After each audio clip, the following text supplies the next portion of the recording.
काठमाडौँको माइतीघर मण्डलाले हरेक दिन केही न केही मागसहित आन्दोलन गर्ने स्थानका रूपमा परिचय बनाएको छ। हो, त्यही माइतीघर मण्डलामा केही दिनदेखि वित्तीय शोषण विरुद्ध काठमाडौँ केन्द्रित आन्दोलनमा उत्रिएका लघुवित्त पीडितहरूका कारण गुल्जार बनेको छ। लघुवित्त संस्थाहरूले लगाउने चर्को ब्याज दर, असुलीका नाममा दिइने मानसिक यातना अनि आर्थिक भार लगायतले विस्थापित हुनुपर्ने अवस्थामा पुगेका हजारौं पीडित परिवार भेला भएर आन्दोलित बनिरहेका छन्।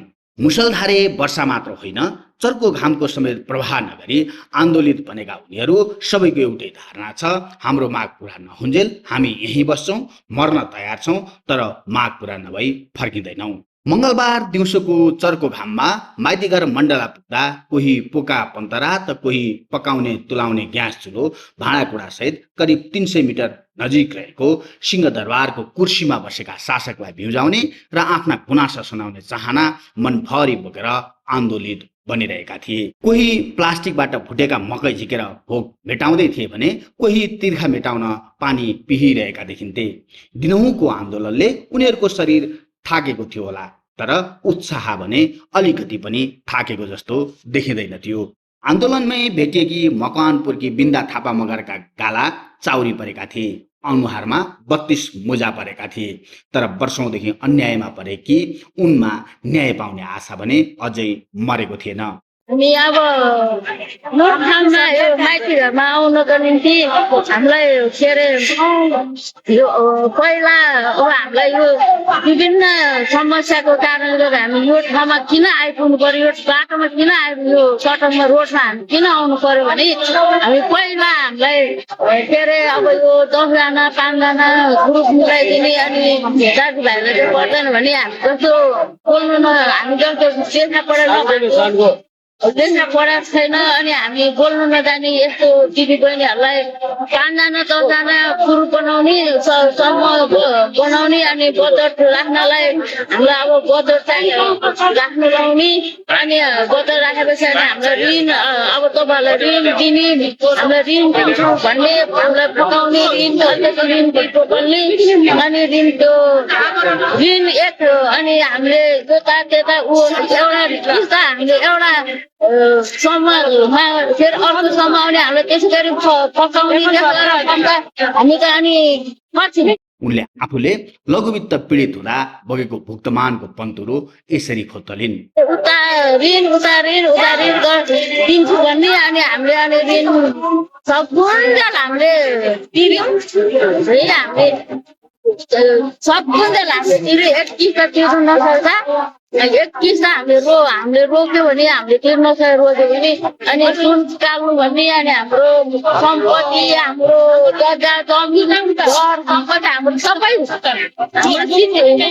सिद्धो अनि सिद्धीमा पनि हामीलाई बाँची राख्नु भएन उहाँहरू अनि हामीले अहिलेसम्म छोडेको छैन अनि हामीले तिर्नै सकेन अनि तिर्नै नसकेपछि अब कसरी हाम्रो कसरी उपाय हुन्छ मान्छे पुरा हुन्छ भनेर पुरा भएन भने हामी यत्तिकै बस्छ। अब हाम्रो घर छैन बास छैन। मकवानपुरकै ऋषि घलानले पनि आफ्ना माग पूरा नभई नफर्किने अठोट यसरी सुनाए। हामी यहाँ अब हामीलाई घर बसेर केही फाइदा भएन। अब लघुवित्तले त्यो सहकारीले ज्यादै सतायो। अब ऋण त धेरथोर लिएकै हो, त्यो ऋणको चौबर 5 भइसक्यो। ब्याज तिरेकै अहिले यही आन्दोलनमै हिँडेको देखिँदै माग हाम्रो जसरी हुन्छ ऋणलाई यस्तो गरी सरकारले स्यापेको हो कि ब्याङ्कले स्यापेको हो सोधपुछ र अनि केही डाउन हुन्छ कि मिना नै हुन्छ भन्ने आस्थाले आएको।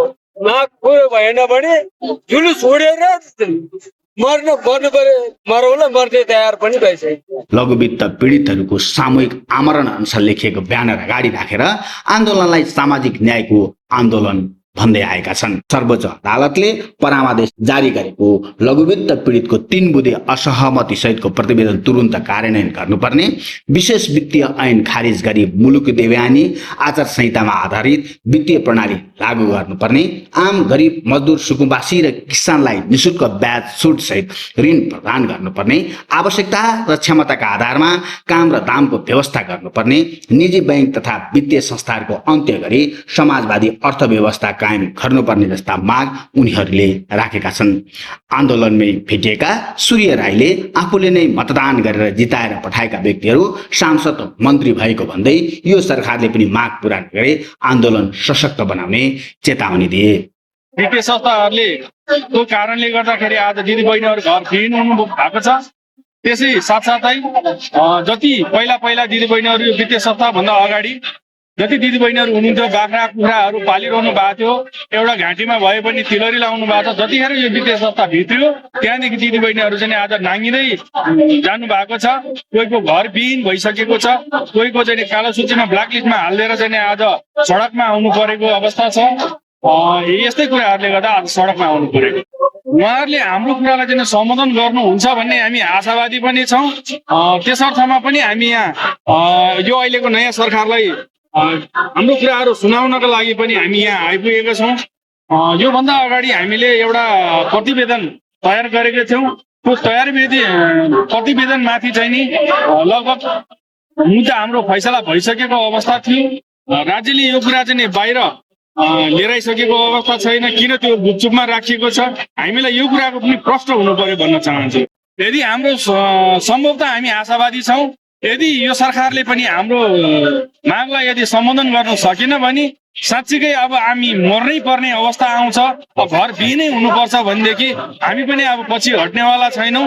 वित्तीय संस्था सिओ लगायत हामी कर्मचारीलाई पनि अब गाउँ छिर्न चाहिँ दिने अवस्था छैन। आन्दोलित लघुवित्त पीडितका माग सम्बोधनका लागि सरकारले सहजीकरण गरे अवश्य पनि आगामी दिनमा सरकारको यात्रा सहज हुनेछ।